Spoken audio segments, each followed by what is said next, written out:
Olá, sou Moacir Toledo, médico de família e psiquiatra. Quero conversar aqui com você hoje sobre ganhar dinheiro. Nunca esteve tão bom de se ganhar dinheiro. Basta você querer trabalhar, fazer a diferença e resolver o problema das pessoas. Porque realmente parece-me que está prejudicado.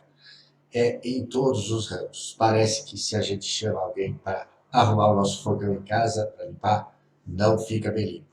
Chama alguém para limpar o quintal, não vem ou não fica bem feito. Você leva para o conserto um equipamento elétrico, volta sem ter feito nada. E também é assim com vários serviços, mecânico e médico também. Vamos conversar sobre os serviços de assistência médica e de assistência à saúde, porque não envolve só médico. Eu quero dividir com você hoje um caso clínico que eu atendi, que está retornando depois de um tempo. Eu vou pedir licença e vou ler, vamos dividir aqui na tela, para a gente ver a ciranda com que a gente pode ser colocado na prestação de serviços em saúde e não ter o problema resolvido e ainda ser imprimidos os gastos, e a gente, enquanto usuário de serviço de saúde, pode ser usurpado financeiramente e não ter o problema resolvido por profissionais que, me parece aos meus olhos, posso estar enganado, mas vocês podem opinar, deixar aqui nos comentários o que vocês acreditam que aconteceu nesse caso, para a gente poder debater e entender se os profissionais estão se evadindo, se não sabem resolver, ou o que é que acontece num caso como esses. Vamos para minha tela. Se você não é inscrito, se inscreve aqui no canal, encaminhe esse conteúdo para quem você possa ajudar, principalmente para quem é profissional de educação, professores, pedagogia e profissionais de saúde geral. É muito importante encaminhar esse conteúdo para a gente ser mais assertivo no encaminhamento dos problemas neuropsiquiátricos, principalmente das crianças, que a gente tem notado uma grande dificuldade na assistência em resolver o problema dessas pessoas para ter um melhor rendimento escolar e, em consequência, em suas vidas posteriormente. Vamos lá? Aqui está, o atendimento foi de hoje, atendimento das 10h15 às 11h49, foi mais de 1h30 de atendimento.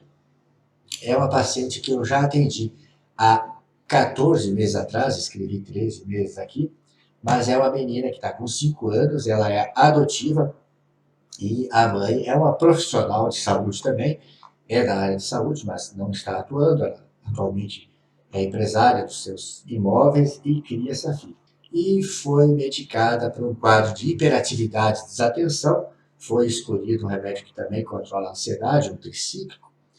Não fomos para o remédio mais específicos e passamos algumas suplementações de vitaminas e minerais, né, como sulfato ferroso, para o quadro de anemia, e era para ter voltado em cerca de 3 ou 4 meses, mas transcorreu um ano, porque foram acontecendo algumas coisas. Na época, não tinha nenhum histórico de violência, mas essa menina teve um quadro de violência física contra uma professora, e aí eu destaquei aqui, ó, mesmo não existindo um histórico para crise convulsiva, dificuldades ou defeitos motores, convulsões, epilepsia, perda de consciência ou suspeita de alguma doença neurológica, como um tumor cerebral, algo assim, os profissionais de pedagogia encaminharam para a neurologia. A neurologia avaliou e reavaliou e pediu testagens neuropsicológicas e tomou, é claro, que uma conduta psiquiátrica, porque o quadro era psiquiátrico.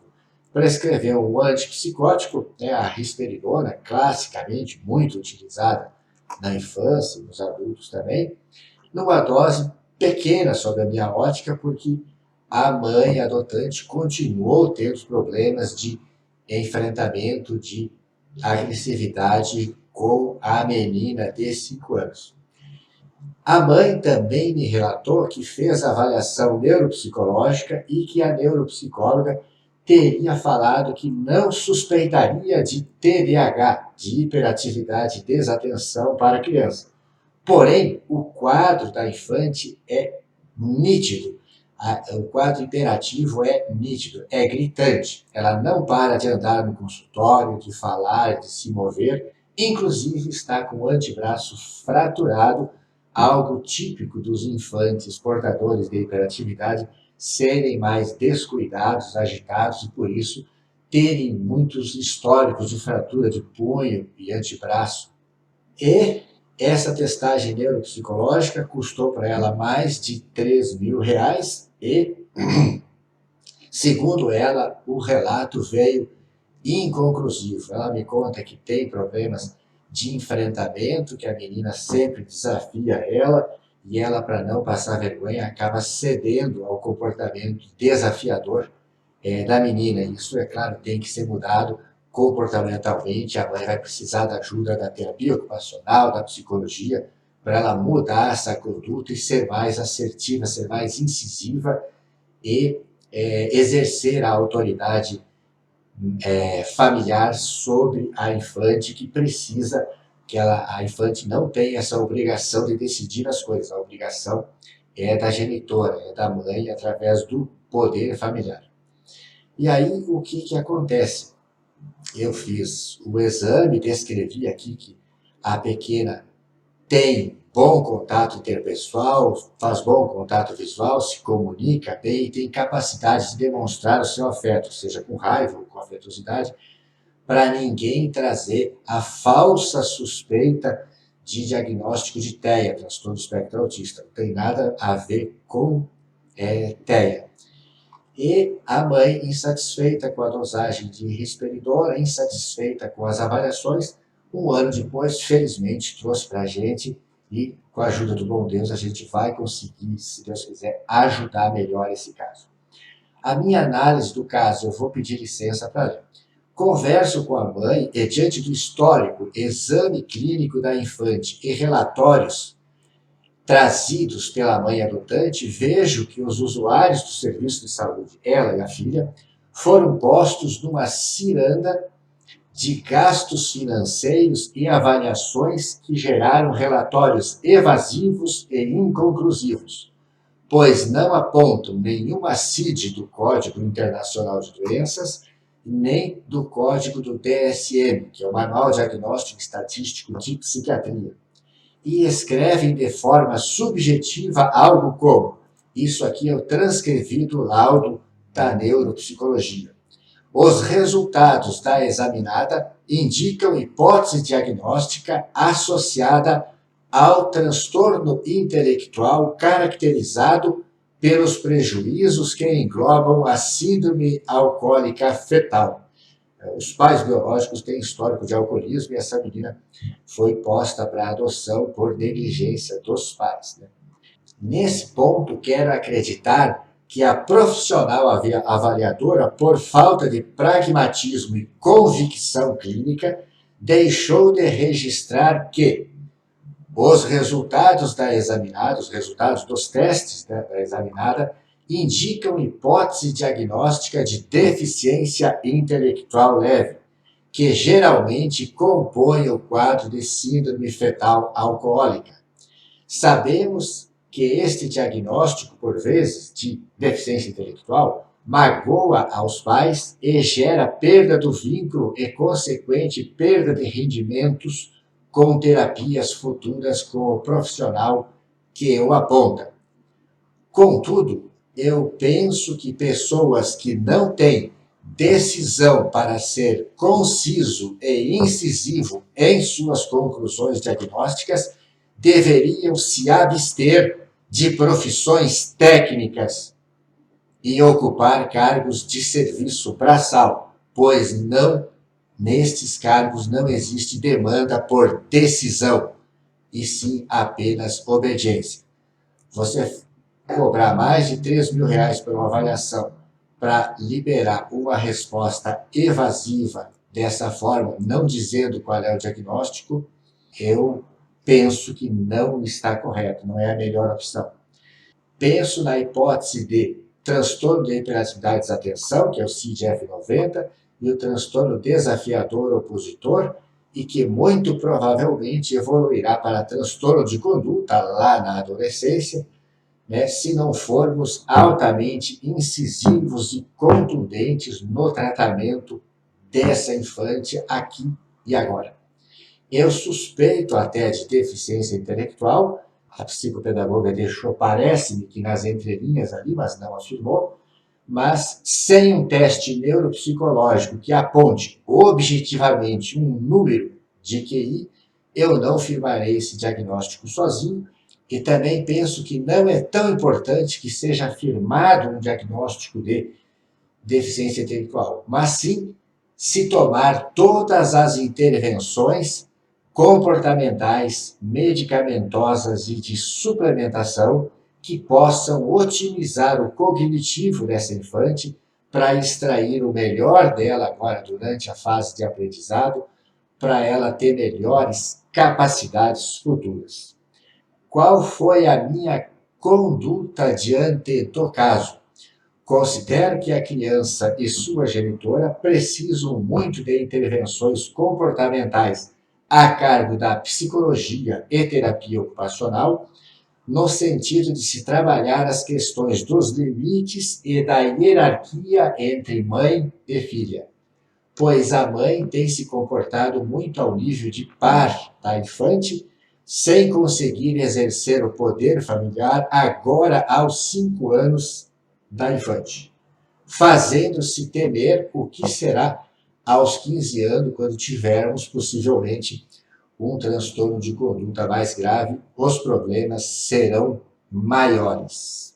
Diante disso, ofereço otimizar as doses do neuroléptico e indico entrar com medicação mais específica para TDAH, o metilfenidato, abandonando aquela conduta mais branda de usar o antidepressivo tricíclico, além de associar fitoterápicos contra a neuroinflamação e para a melhora cognitiva, mais intervenções dietéticas no sentido de remover os alimentos inflamatórios, quais sejam laticínios, trigo, no caso do glúten, açúcares, produtos industrializados com conservantes e as carnes processadas. Usar leite vegetal, whey protein para aumentar o aporte proteico e alimentos in natura.